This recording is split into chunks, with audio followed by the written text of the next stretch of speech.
time rattles on. And we're going to come just to hear from a couple of our judges before the main event. So to say that all of the entries we received a wide volume of entries, of which the top 5 here were the cream of the crop. But our panel was the wonderful Alison, Anna, Bhavna, Thais, Victor and Zoe, but also Selan and David, who are joining us this afternoon. Selan and David, thank you so much for being part of this process throughout. David, we'll come to you first, and then Selan, if that's okay. David, do you want to say a little bit about, look, you've got lots of other calls on your time. Why on earth did you get involved with this? Well, thanks, Rich. Hi, everybody. I suppose, as I set out in the little blog I did for Kaleidoscope, I think as a journalist, I was struck throughout my career as to how on earth such unsuitable people often ended up in health and care services that led to many of, the scandals we've been all too familiar with through the years, Midstaffs, Winterbourne, Walton Hall. And why can't we screen these people out at an earlier stage? But also now I chair a charity called Ambient Support, which provides care services, and our turnover is not untypically north of 30% a year. 50%, more than 50% of the people we recruit stay less than 6 months. This is costing us probably £2,000 per appointment.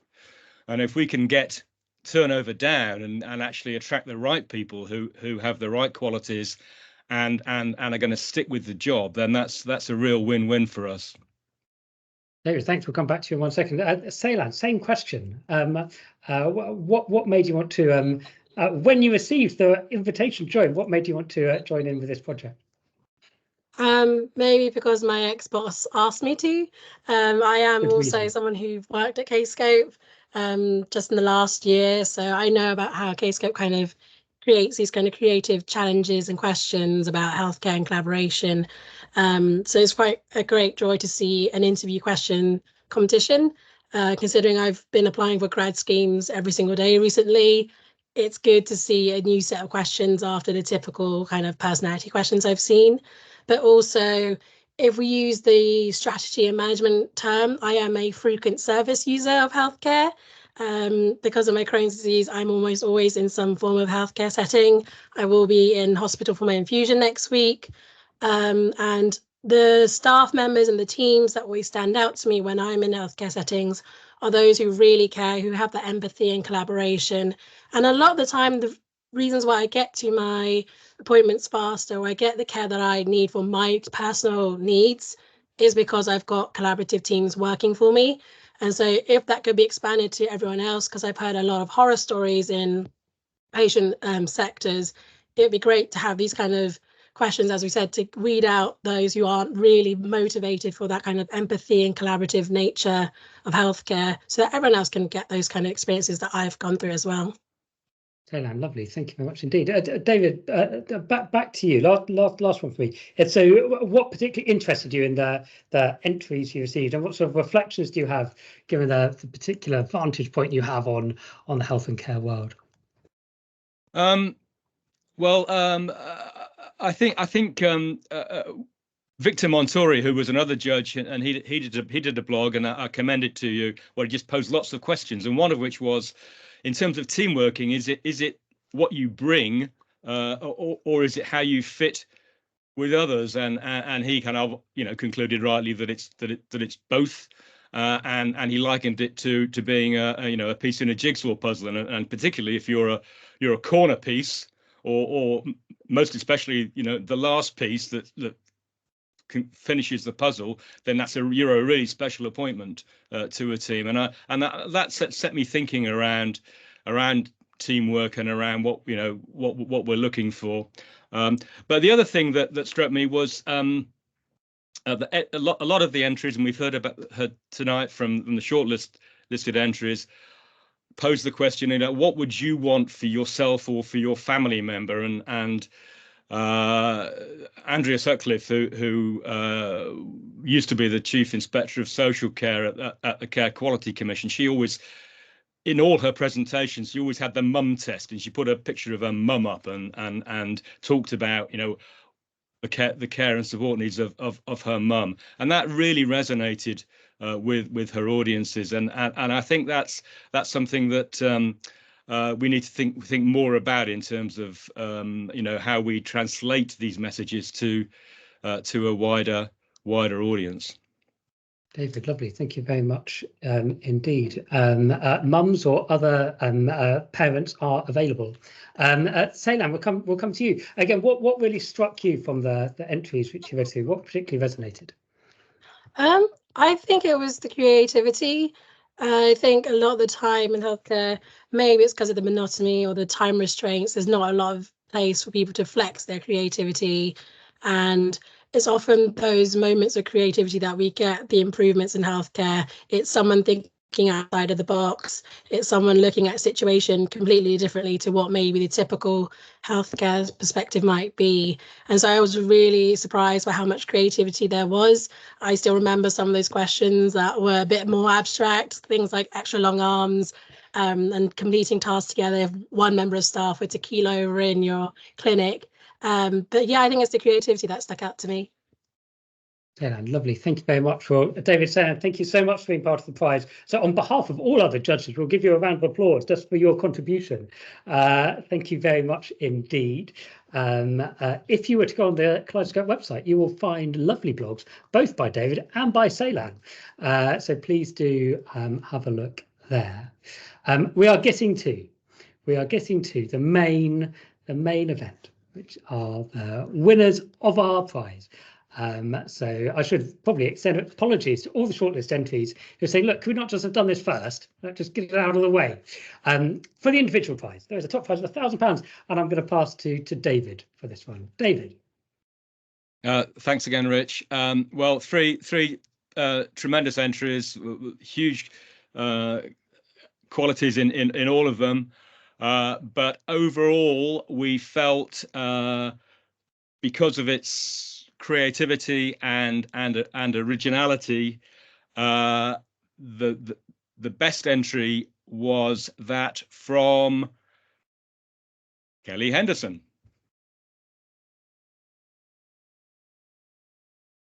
David, thank you very much indeed. And Kelly, congratulations.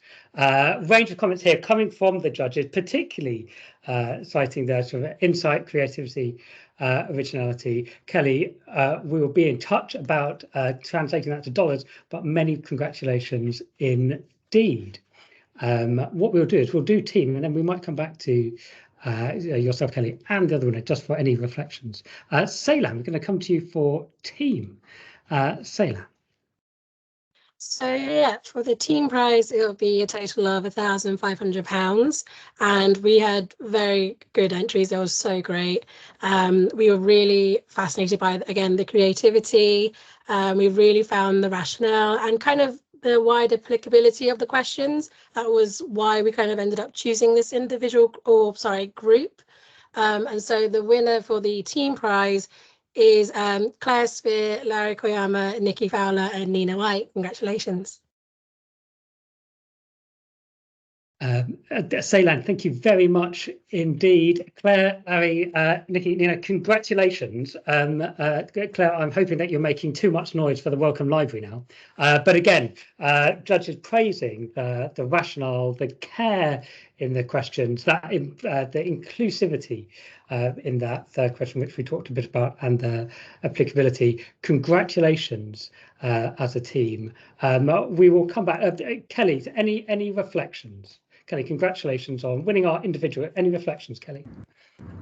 Thank you so much. I'm very honored and excited, and I love being part of this conversation and just hearing about everybody's thoughts and ideas on the different questions. And thanks to your team for putting this together. It just kind of speaks to when you create opportunities for people to open up their ideas and think more broadly and start to question how things are working today. There's so many like new ideas that can come out of it. And so I'm just grateful to be part of this project, and thank you so much, and really excited. Thank you. Kelly, congratulations once more. Claire, Nina, congratulations. Any immediate reflections?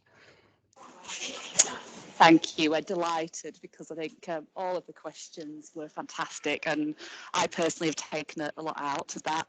We are donating the prize money to Versus Arthritis, so really delighted to be able to give them a good wad of money as well. It's been... Oh, I'm passing to Nina. We lost you for a second. Nina, over to you. Yeah, no, I'm just really appreciative of the experience, and I haven't heard of Kaleidoscope before, but I'll certainly be watching more of what you do, and hopefully we'll be taking down all the questions that you've shared, so that the next interview will just be mind-blowingly creative. Nina, thank you very much indeed. And congratulations for another round of applause for all of our shortlist entries, including Kelly, Natalie, Rachel, Liam, Claudia, Claire, Larry, Nikki and Nina. Congratulations all. Thank you so much for entering.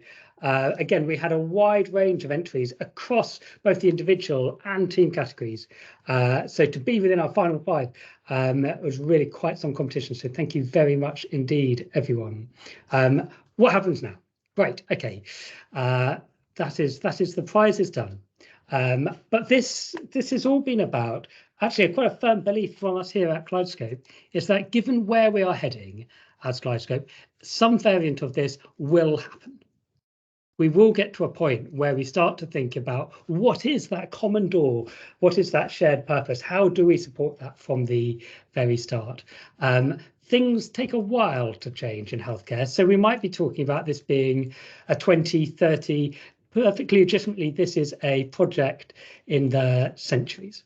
David mentioned one of our fellow judges, Victor Montori, who talks about change in medicine, a bit like how the great European cathedrals were built. The people starting to build them were not the people who were there at the end. And that this endeavour of long-term change is one which we only ever play a small part of and can never quite see it through to the end. So there is a long-term trend here about how we can help all those across health and care work well together. Which does make it a bit tricky in terms of, okay, well, who's going to live to 200? Well, maybe, you never know. But one of the things which we talk a lot about at Kaleidoscope is the importance of micro actions. Change in health and care, can sometimes seem so vast that it's quite hard to think about where to begin. This concept of micro actions, this idea of things which are barely noticeable, or they feel so insignificant on their own, we use a lot. Because this is, in our view, how real change happens. It's this cumulative effect. It's this one small action after another, repeatedly, which has this compounding effect. So our challenge to you, just in leaving us today, is just to think about, don't worry too much about the 200 years. That'll sort itself out. But actually, just in terms of the next couple of weeks, who are you going to talk to about this? The next time that you are recruiting or sitting on a panel, how could you start to use some of the thinking which we've talked through today in your recruitment? Again, it's that compounding effect. If enough of these small changes happens, then we get to the big change over time. So it's a bit mean at 4:56 on a Friday to say, and here is your weekend homework, but here is your weekend homework. And do think about those small changes which you can make, starting with the conversations, how you can take this beyond where we've been today. We'd love to be able to help as Kaleidoscope. We have very lovely little hard copy books of all of the shortlisted entries, along with some of those wider questions which we were talking through. If you'd like a copy, or even if you'd like several copies to give out to friends, colleagues, countrymen, please do get in touch with us. Our email address is there, but also do come through the Kaleidoscope website as well. We're very happy to pop free of charge one or several of these lovely little books in the post for you. There's lots more about the whole What Unites Us project on the Kaleidoscope website. And if you think there are particular things that we should be doing further than this, do get in touch. As Kaleidoscope, we help people with collaboration. If that's of interest, get in touch. We can have a coffee, real or virtual. There's a newsletter. I'm sure many people have signed up, but if you're not, please do. And we run further projects and events like this. With it being 4:57, we'll give you 3 minutes of your day back and say thank you once again for joining today. Thank you to everyone who entered. Thank you to all of our judges. Thank you to everyone who's joined today. We hope you've got as much out of the project as we have, and we hope you have a lovely weekend. Thanks very much, everyone. We'll see you again at another event. Thanks all.